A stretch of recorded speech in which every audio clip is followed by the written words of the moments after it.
Euthanasia, इच्छा मृत्यु, mercy killing या दया मृत्यु क्या है? क्या यूथेनेशिया और सुसाइड सेम है? क्या यूथेनेशिया इंडिया में लीगल है? यूथेनेशिया का डिसीजन कौन ले सकता है? क्या हॉस्पिटल और डॉक्टर्स किसी लाइलाज बीमारी से ग्रसित व्यक्ति का ट्रीटमेंट बंद कर सकते हैं? क्या आप अपनी डेथ विल खुद लिख सकते हैं? नमस्कार दोस्तों, मैं हूं डॉक्टर अजय सिंह खर्रा। आज की इस वीडियो में हम इन्हीं प्रश्नों के उत्तर जानने की कोशिश करेंगे। तो आइए सबसे पहले बात करते हैं यूथेनेशिया यानी इच्छा मृत्यु क्या है। यूथेनेशिया एक ग्रीक वर्ड है जिसका मतलब है गुड डेथ यानी अच्छी मृत्यु। किसी व्यक्ति को अंतहीन यातना से मुक्ति दिलाने के लिए किया जाने वाला हस्तक्षेप ही यूथेनेशिया है। सुसाइड और यूथेनेशिया दोनों अलग चीजें हैं। भारतीय दंड संहिता यानी आईपीसी में 306 और 309 के तहत सुसाइड एक पनिशेबल ऑफेंस है। संविधान में हमें अपनी इच्छा से एक सम्मानजनक जीवन जीने का अधिकार तो मिला है, लेकिन एक सम्मानजनक मौत का अधिकार हमें नहीं दिया गया है। इसका कहीं भी संविधान में उल्लेख नहीं है। तो क्या एक लाइलाज बीमारी से ग्रसित व्यक्ति को आईसीयू में वेंटिलेटर पर, जहां चारों तरफ से ट्यूब्स डली हुई हैं, एक दर्द रहित एकांत वाली मौत से मर जाना चाहिए, या वो एक सम्मानजनक मौत का अधिकारी है? भारतीय संविधान में इस पे कोई साफ सुथरा क्लियर कानून नहीं होने की वजह से 80% मरीज ऐसी स्थिति में चिकित्सकीय सलाह के विपरीत हॉस्पिटल छोड़ देते हैं और फिर भगवान ही जाने उनके साथ क्या होता है। अब इस बारे में भारतीय संविधान में कैसे कानून बने, कैसे मिटे, इस बारे में बातचीत शुरू करते हैं। तो सबसे पहले बात करते हैं सन 1950 की। इसमें state of Maharashtra versus Maruti Shripati case में कोर्ट ने, बॉम्बे हाई कोर्ट ने ये कह दिया कि सुसाइड इलीगल नहीं है। इसके बाद में सुप्रीम कोर्ट ने भी इस फैसले पर मुहर लगा दी। इसका मतलब दोस्तों ये हुआ कि अब इस देश में सुसाइड लीगल हो गई। आप चाहे जितनी बार सुसाइड कर सकते हैं। लेकिन इसके बाद आता है ज्ञान Kaur versus state of Punjab case.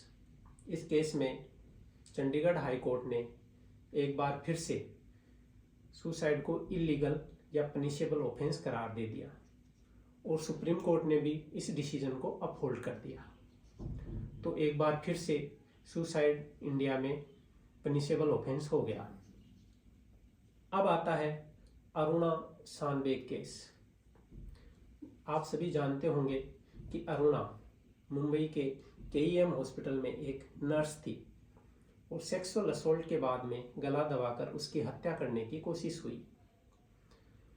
वो मरी तो नहीं, लेकिन वो परसिस्टेंट वेजिटेटिव स्टेट में चली गई क्योंकि उसके ब्रेन को ऑक्सीजन नहीं मिल पाई।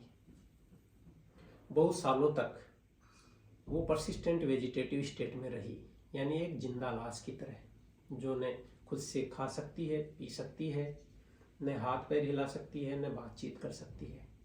उसकी इस स्थिति से आहत होकर उसकी दोस्त ने मर्सी किलिंग के लिए एक याचिका दायर करी। तो कोर्ट ने एक मेडिकल बोर्ड बना दिया और मेडिकल बोर्ड ने ये डिसीजन दिया कि अरुणा परसिस्टेंट वेजिटेटिव स्टेट में तो है, लेकिन वो ब्रेन डेड नहीं है, यानी कि वो कभी भी होश में आ सकती है। वो मुन्ना भाई MBBS का आनंद है, वो कभी भी वापस होश में आ सकती है। लेकिन दुर्भाग्यवश ऐसा नहीं हुआ। अरुणा तो मर गई सन 2015 में, लेकिन अपने पीछे एक बहस छोड़ गई। उस बहस का नतीजा ये हुआ कि भारत की सरकार ने इस पे एक कानून बनाने की सोची। हेल्थ मिनिस्ट्री ने medical treatment of terminally ill patient bill सन 2016 में संसद में पेश किया, लेकिन ये बिल आज तक कानून का रूप नहीं ले पाया।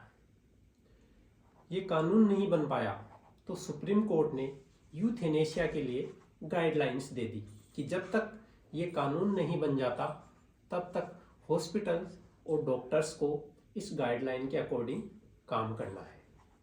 तो यूथेनेशिया दो तरह का होता है, एक पैसिव और दूसरा एक्टिव। एक्टिव यूथेनेशिया में कोई घातक इंजेक्शन लगाकर मरीज की जान ले ली जाती है और इंडिया में ये इलीगल है।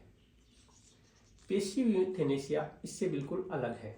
किसी लाइलाज बीमारी से ग्रसित व्यक्ति जिसके जीवन का अब कोई अर्थ नहीं रह गया है, जिसको वापस नॉर्मल होने की कोई संभावना नहीं रह गई है, जिसका कोई भी ट्रीटमेंट अब व्यर्थ जाता दिख रहा है, उसके लिए लाइफ सपोर्ट सिस्टम हटाना यानी वेंटिलेटर हटाना, उसको जो खाना हम ट्यूब से दे रहे हैं उसको बंद करना ताकि उसकी मौत हो जाए, ये पैसिव यूथेनेशिया है।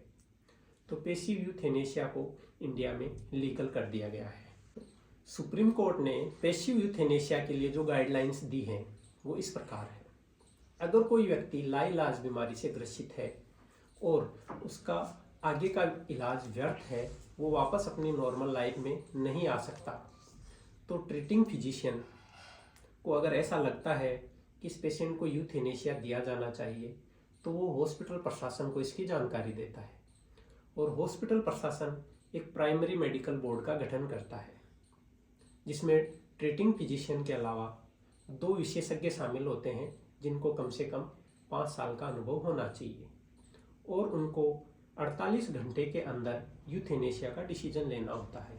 उसके बाद में एक सेकेंडरी मेडिकल बोर्ड बनाया जाता है जिसमें उस जगह का CMHO यानी मुख्य चिकित्सा अधिकारी शामिल होता है और 2 विषय विशेषज्ञ होते हैं, स्पेशलिस्ट होते हैं जो कि प्राइमरी मेडिकल बोर्ड से अलग होने चाहिए।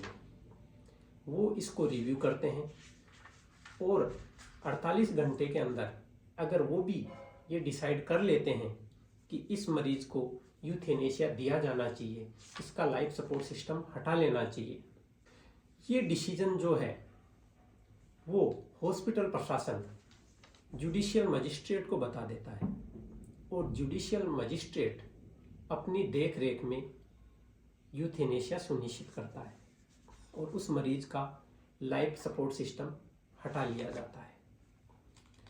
ये तो बात हुई यूथेनेशिया की। अब बात आती है लिविंग विल। आप किसी लाइलाज बीमारी से ग्रसित हैं, आप इस स्थिति में नहीं हैं कि आप ये डिसीजन ले सकें कि आपको यूथेनेशिया दिया जाए या आपका ट्रीटमेंट आगे जारी रखा जाए। ये आपके घर वाले, आपके निकट रिश्तेदार, आपके दोस्त या इनमें से कोई भी अवेलेबल नहीं है तो हाई कोर्ट ये डिसीजन लेता है। लेकिन ये डिसीजन क्या आप खुद भी ले सकते हैं? जी हाँ, ऐसी व्यवस्था है कि आप अपनी लिविंग विल बना सकते हैं। तो जुडिशियल मजिस्ट्रेट के सामने 2 गवाहों की उपस्थिति में आप ये डॉक्यूमेंट बनवा सकते हैं और ये डॉक्यूमेंट उस दिन आपके काम आएगा जब आप ये बताने की स्थिति में नहीं रहेंगे कि आपका ट्रीटमेंट अब आगे जारी रखा जाए या आपको यूथेनेशिया दिया जाए। तो हॉस्पिटल में इस डॉक्यूमेंट के वेरिफिकेशन के बाद में आपकी इच्छा अनुसार यूथेनेशिया का डिसीजन लिया जाए।